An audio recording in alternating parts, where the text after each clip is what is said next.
Hi friends, நம்ம இந்த வீடியோவில் சுவையான நெல்லூர் மீன் குழம்பு தான் பார்க்க போகிறோம். வாங்க எப்படி செய்யணும்னு பார்க்கலாம். ஃபஸ்ட்டு வந்து ஃபிஷ்ஷை நல்லா வாஷ் பண்ணிவிட்டு உப்பு போட்டு நல்லா வாஷ் பண்ணியிருக்கேன். இப்போ வந்து அந்த ஃபிஷ்ஷில் வந்து கொஞ்சமாக சால்ட் உப்பு, அரை ஸ்பூன் சால்ட் உப்பு, மஞ்சத்தூள் அரை ஸ்பூன், அப்புறம் வந்து அரை ஸ்பூன் அளவுக்கு மிளகாத்தூள் ஆட் பண்ணிட்டு நல்லா மிக்ஸப் பண்ணி ஒரு அரை மணி நேரம் நல்லா ஊற வச்சுக்கலாம். எல்லா இடமும் ஸ்ப்ரெட் பண்ண மாதிரி நல்லா எல்லா இடமும் பரட்டி ஊற வச்சுக்கோங்க அரை மணி நேரம். நல்லா இப்போ ஊறட்டும். இப்போ வந்து ஒரு கடாயில் வந்து மசாலா வந்து நம்ம வந்து வறுத்து அரைச்சி வச்சுக்க போகிறோம். அதுக்கு தேவையான ஒரு 1.5 ஸ்பூன் அளவுக்கு மல்லி, முழு மல்லி ஆட் பண்ணிக்கோங்க. ஒரு அரை ஸ்பூன் ஜீரகம், ஒரு அரை ஸ்பூன் கடுகு, அப்புறம் ஒரு 1/4 ஸ்பூன் அளவுக்கு வெந்தயம். வெந்தயம் கசப்பாக இருக்கும், நல்லா கம்மியாக ஆட் பண்ணால் போதும். இதை நல்லா வறுத்து எடுத்துக்கோங்க. பொரியலுக்கு வறுத்து எடுத்து ஒரு தட்டில் ஆட் பண்ணிட்டு நல்லா ஆறட்டும் அது. இப்போ வந்து ஒரு கடாயில் நல்லெண்ணெய் ஆட் பண்ணிக்கோங்க. மீன் குழம்புனாவே நல்லெண்ணெய் தான் நமக்கு நல்லாயிருக்கும். நல்லெண்ணெய் ஆட் பண்ணிக்கோங்க. எண்ணெய் காஞ்சதும் கொஞ்சமாக கடுகு, தாளிக்கிறதுக்கு ஜீரகம், கொஞ்சமாக வெந்தயம் ஆட் பண்ணிட்டு நல்லா பொரியட்டும். பச்சை மிளகாய் 2, பூண்டு அதையும் ஆட் பண்ணிக்கோங்க. ஆட் பண்ணிட்டு நல்லா வந்து வதக்கிக்கோங்க. ஒரு 5 நிமிஷம் நல்லா எடுத்துக்கோங்க. சிம்லேயே நல்லா வதக்கிக்கோங்க. தேவைப்பட்டால் இன்னும் கொஞ்சம் பூண்டு ஆட் பண்ணிக்கலாம். பூண்டு நல்லது தான் உடம்புக்கு, அதனால் நிறையா ஆட் பண்ணிக்கலாம், தப்பு ஒன்றும் கிடையாது. பெரிய வெங்காயம் ஒரு 2 வந்து நான் நைஸாக ஆட் பண்ணியிருக்கேன். நைஸாக கட் பண்ணி ஆட் பண்ணிட்டு நல்லா வதக்கிக்கலாம்.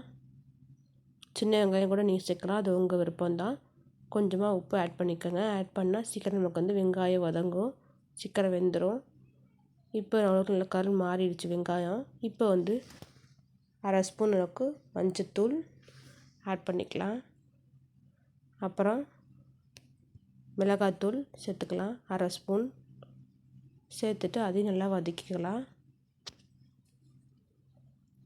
பச்சை வாசனை போகிற அளவுக்கு வதக்கிட்டு இப்போ வந்து 2 தக்காளி வந்து அரைச்சி சேர்த்துருக்கேன். அப்போ தான் நமக்கு வந்து திக்னஸ் கொடுக்கும். அதில் நம்ம வந்து 2 தக்காளியை வந்து சேர்த்துருக்கேன் அரைச்சிட்டு. இப்போ வந்து நல்லா வெந்துருச்சு. இப்போ வந்து குழம்புக்கு தேவையான உப்பு ஆட் பண்ணிக்கலாம். இப்போ ஒரு நல்லா வதங்கிருச்சு. இப்போ வந்து புளி தண்ணி கரைச்சி வச்சுருக்கேன், அதை வந்து சேர்த்துக்கலாம். ஓகே, புளித்தண்ணி ஒரு எலுமிச்சை அளவுக்கு புளியை வந்து ஊற வச்சுருக்கேன். அதையும் கரைச்சி ஊற்றிட்டு கொஞ்சமாக தண்ணி ஊற்றி கொதிக்க விட்டுக்கலாம். இப்போ வந்து வறுத்த மசாலா, அந்த மல்லி, ஜீரகம், கடுகு, வெந்தயம் வறுத்து பார்த்தீங்களா, அதை வந்து நம்ம பொடி பண்ணி ரெடி பண்ணிக்கலாம். இப்போ வந்து 5 நிமிஷம் நல்லா கொதிச்சிருச்சு. இப்போ சிம்மில் வச்சுட்டு பாருங்கள், நல்லா கொதித்து எண்ணெய்லாம் திரிஞ்சு வந்திருக்கு. இப்போ வந்து அந்த ஊற வச்ச மீனை வந்து இதோட நம்ம வந்து ஆட் பண்ணிக்கலாம், சேர்த்துக்கலாம். நல்லா நம்ம வந்து ஊறியிருக்கும். இப்போ வந்து எல்லா மீனையும் சேர்த்தாச்சு. இப்போ வந்து பரட்டி விட வேணாம், ஒரு குலுக்கி விட்டுக்கோங்க. அப்போ தான் நமக்கு வந்து எல்லா பக்கமும் சேரும் மீன். கரண்டி வச்சு இது பண்ணிங்கன்னா உடஞ்சிரும். இப்போ மூடி வச்சு ஒரு 5 நிமிஷம் நல்லா வச்சுக்கலாம். மூடினதுக்கப்புறம் பாருங்கள், நல்லா வெந்திருக்கும் மீன். பாருங்கள், நல்லா கொதித்து தலபுலன்னு வந்திருக்கு. இப்போ வந்து அந்த பொடி பண்ண தூளை வந்து மசாலாவை நம்ம வந்து ஆட் பண்ணிக்கலாம். அதுதான் அதுக்கு வந்து வாசனையே கொடுக்கும். அவ்வளோதான். தேவைப்பட்டால் எல்லாத்தையும் வந்து கொஞ்சமாக தான் வரும் நமக்கு, எல்லாத்தையும் நம்ம வந்து ஆட் பண்ணிக்கலாம். காரமும் இருக்கும், டேஸ்ட்டும் இருக்கும். கடைசியாக போடுறதுனால நமக்கு ஒரு தனி டேஸ்ட்டு கொடுக்கும். இப்போ வந்து திரும்பி இதேமாரி குலுக்கி விட்டுக்கோங்க. கரண்டி வச்சு செய்யாமல் இதுமாரி எல்லாம் மிக்ஸ் பண்ணிக்கோங்க. கரண்டி போட்டுனா உடையும்.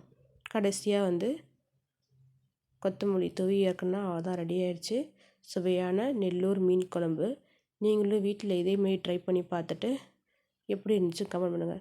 Thank you friends.